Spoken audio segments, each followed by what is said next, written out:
Hello, all you hardcores out there. How are you doing? It's Russ here from Porky's Corner, biggest gob in sport. You know, don't you? You know. And you know as well, don't you? Ricky Hatton, because I know you're listening now. All right, because I've heard back. So listen to this, you. Right, why are you coming on TalkSport? You, right? Ricky Hatton, eh? Giving it the old, I'm just in a 2-week tour with Nigel Benn. Conor Benn's innocent. How do you know he's innocent? You, just because he said? Just because his dad's all right with you, had a few beers with his old man. Are you crackers or something, you? Hey? Why have you come out and done that? Hey, why would you come out and do that? Hey? After what you said about Jarrell Miller and Povetkin and James Toney, hey? After everything Ricky Hatton said, we've got a man here who's the son of his pal. It's me pal. Hey up, pal. Sound like Ross Birkinshaw. Hey up, pal. Listen. 2 adverse findings is failed. Sorry, 4 adverse findings, A and a B for both. Well, they're calling it adverse findings. Listen, Ricky Hatton, that knows it means he's failed PED tests. But you must know something we don't know, Ricky Hatton, dear. Hey? Because he's your pal. Why is it when anybody fails a dope test in this country, it's me pal, he hasn't done it?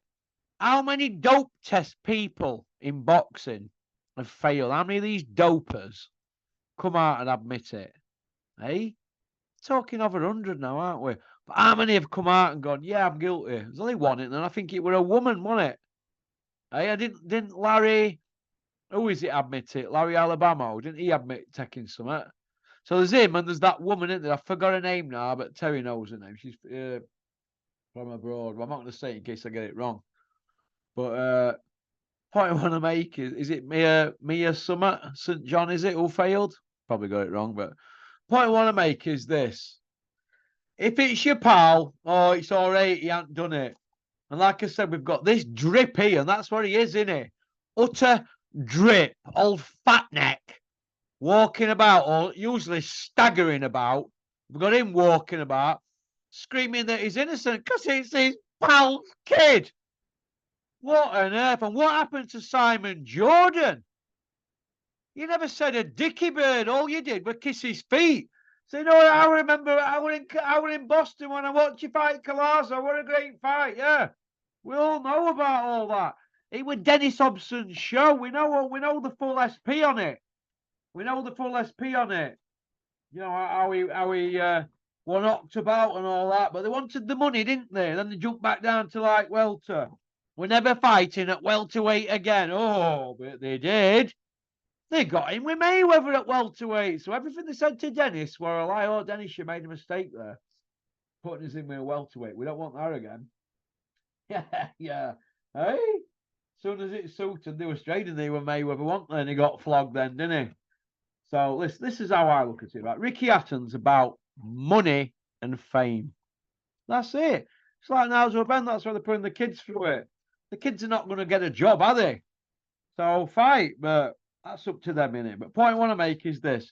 Campbell Hatton ain't never going to win a British title. Ricky Hatton knows that. That's why they're going to go trinket route. And Conor Benn won't win one. You know what I mean? In fact, pair of them have not won out, have they yet? And they get enough column inches, don't they? But listen, Eddie Hearn said that the testing, VADA, what gold standard of testing, didn't he? Right? Well, and not UCAD. Well, Conor Benn's failed, hasn't he? So with them. So why are we all saying he's innocent? Why didn't Simon Jordan say, yeah, but he's failed 2 tests and, you know, blah, blah, blah. I don't want to hear all that from Ricky Hatton, old biggest fence sitter in boxing. The biggest fence sitter in sport next to Gary Lineker. Right? I don't want to hear Ricky Hatton coming out with, it's the food, or it's the vitamins, or it's the protein shakes. Mistakes have been made, blah, de blah, could it be VADA and all? Listen, there's no mistakes been made, no mistakes at all. Come here, okay. There's no mistakes whatsoever being made, none. You failed 2 dope tests, all right? over what we getting to July last year at first one, and then September. So we're approaching the first year since the first test. And they're trying to get the fight on, aren't they? They've been trying all along. And then they've wheeled this little fat mess out here, eh? To do old pals act, eh? No old pals act with this guy. Talking about loyalty and this and that. Listen, he stuck a knife in Bricktop's back, this man here. Bricktop did all that for him, did all heavy lifting with him, and look what happened. They had all them WBU defences against bin men. Then they got Costa Zoo when Bricktop said it's right to get him now. He's right for picking. So they got Costa Zoo at the end of his career. And then he got a knife, stuck it in Bricktop's back and signed with Dennis Hobson. But that story's on my channel from Dennis if you go watch. But how the story went down, how Dennis tells it, is this. Ricky Hatton and his old man, Pound Note Ray, they're on motorway in Ricky Hatton's X5 brand new, powering down to sign for Bazza Epstein from Matchroom. Ain't that right, Hatton? Hey, fat kid. Hey, coming out defending Benn. You must know something we don't, fat kid. So Ricky Hatton, biggest waster in area of Manchester, especially Hyde, he's driving down motorway with his old man, Pound Note Ray. Dennis rings up. Why don't you sign for me? Oh, we're on his way to sign for Barry Hearn. Well, I've got 300 grand here in a carrier bag. What do you want to do? They did a U-turn at Watford Gap. Isn't that right, Hatton?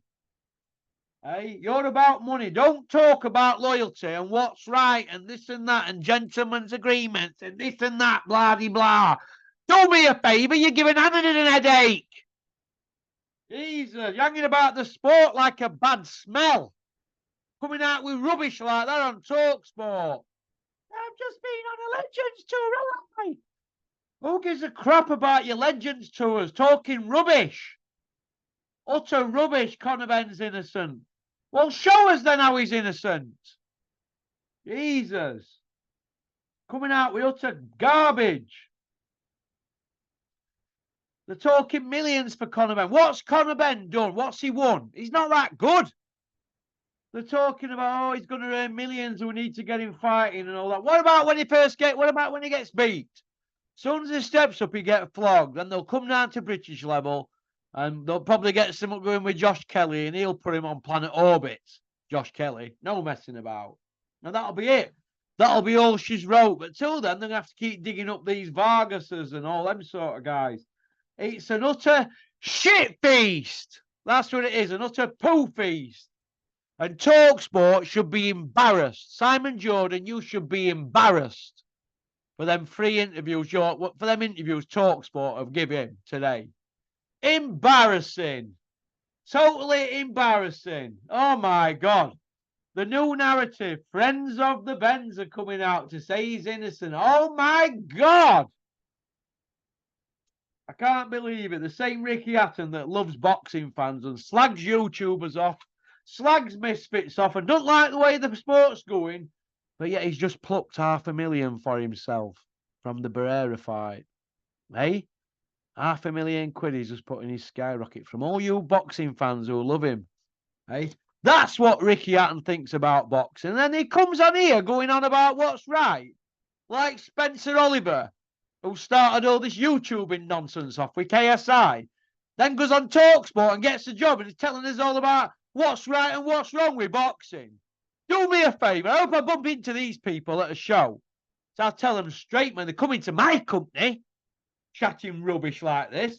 Ricky Hatton is the biggest fence sitter in boxing. He wants to be everybody's pal because they're hanging around for crumbs. They daren't say a word to anybody's face. When they get home, they've plenty to say on the phones. Unbelievably, just another one in boxing playing the game. Utter shite I've just listened to. I can't get half an hour back of that. But I've just listened to. I want that 30 minutes back of my life listening to this rubber-nosed weirdo. That's all he is with no bone in nose. Utter weirdo coming out with the old pals act. Do me a favour. Go on, get gone. You're hanging around boxing like a bad smell.